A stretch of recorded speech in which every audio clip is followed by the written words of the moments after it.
I was just checking it, trying to get some of the gunk off, and cut myself. Nothing unusual there. So far I took my my little travel diamond tool and went like this to try and get it a beveled edge in one plane Scandi grind. This is a pretty steep Scandi grind, so it's fairly large, and it looks like I got off a little bit. I rounded it a little bit here. I don't know if you could see it. So I'm going to try and true it up. This is just a piece of 1500 killing spore wet dry sandpaper. Blood can get in the way of sharpening too. So anyway, I'm going to get at it. So with a Scandi grind, one way to check it is to run it back and forth on paper, and this is also a good way to sharpen it. I can feel it's a little uneven. This paper is kind of old, so instead of working at this too much, I might just go directly to the next thing. Should I get a Band-Aid? All right, so now I'm gonna go to the Washita. And I stick with oil because that's what I started with. I think this actually came with my old tri-hone kit. But I keep refilling it. That way I have 2 bottles. So I'm just going to do the same thing here. Just keep working my way down. With this, you can go forward into it too, which is typically the way you do it on Arkansas or ArcS.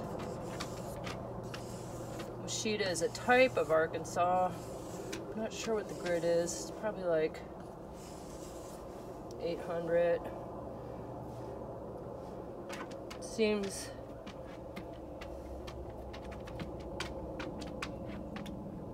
I don't know. I'm gonna look at that a little more carefully.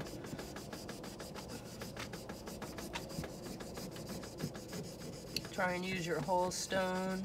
This stone I just finished up because it was way lopped out.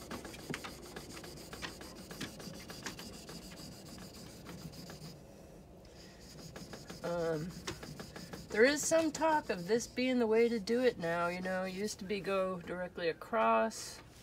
Still bleeding. So I'm getting there. It's a little back. Oh, that was a bad one, but not too bad. And then if I'm doing it like this, I kind of twist with my pinky to get the tip of the blade, and I kind of go at a skew so I stay flat as far as I can, and then when I start working the tip, I start working up and try and think about just slicing the top layer of the stone off. The tip isn't still more blood. Some people like it, I don't know. I don't care.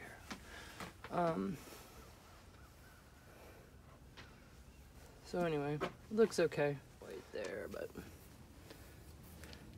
then I looked at these two. This Washita has a little bit coarser grit than the 1500, so I'll go back to the 1500. I set this up over here, but you could see, I think I used the diamond abrasive, and it's making the grit come off. So now it's more of a slurry than a, so maybe water would be better here. It is supposed to be wet to dry. You could see. Anyway, let's try. So a little twist.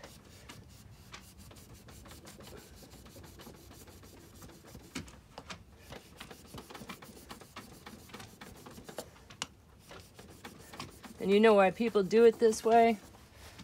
They get results. It's the results. if you have a, ooh, micro bevel, yep.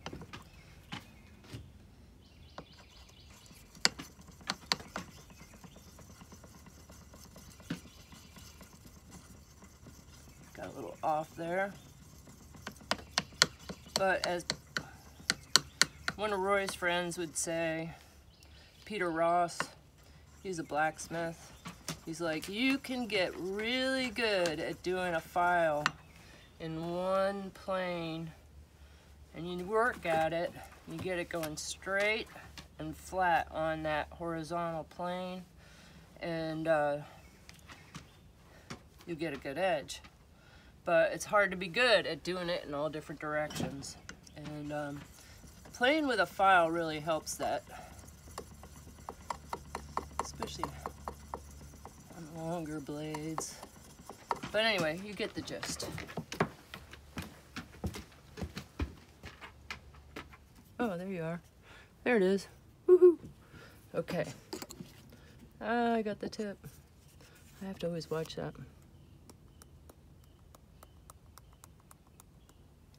Okay, maybe a little more oil. Come on now. Thought I filled you up recently.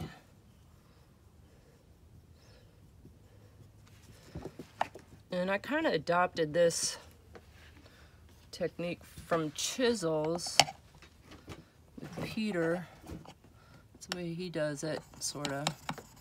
And again, if I just go across it, even though it might leave micro fine abrasions along the line, maybe do a little kind of diagonal-ish motion here and there, but pretty much stay.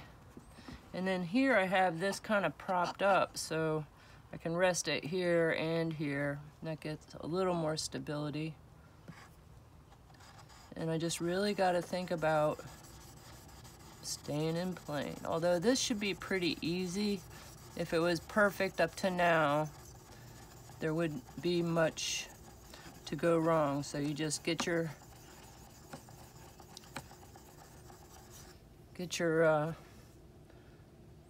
little hair all the way down, feels good, and then switch sides. Now this works out handy with this old box. I don't know if they planned it this way, but it's pretty awesome. And you can also tell, you know, you can either use marker cross-hatched along the blade to see if you're staying in plane. I don't do that as much as I used to, but it's a real good, helpful tool. Now, when you mix the aluminum oxide, you get kind of a buff finish. Ooh, sharp. And you can really see, like, if you've gotten any scratches. Sometimes I just go past that and don't worry about it. I can see I'm a little back off the edge here, so I'll go back. Lock it in place.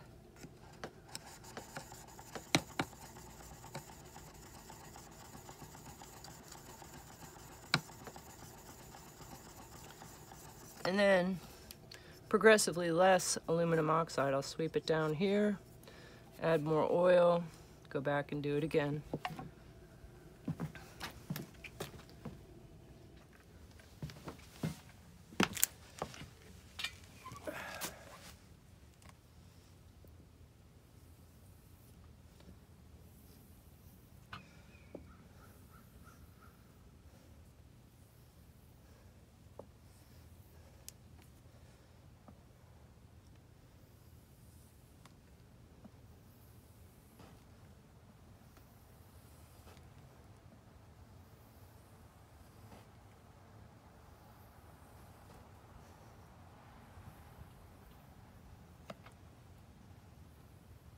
Still trying to stay in plane.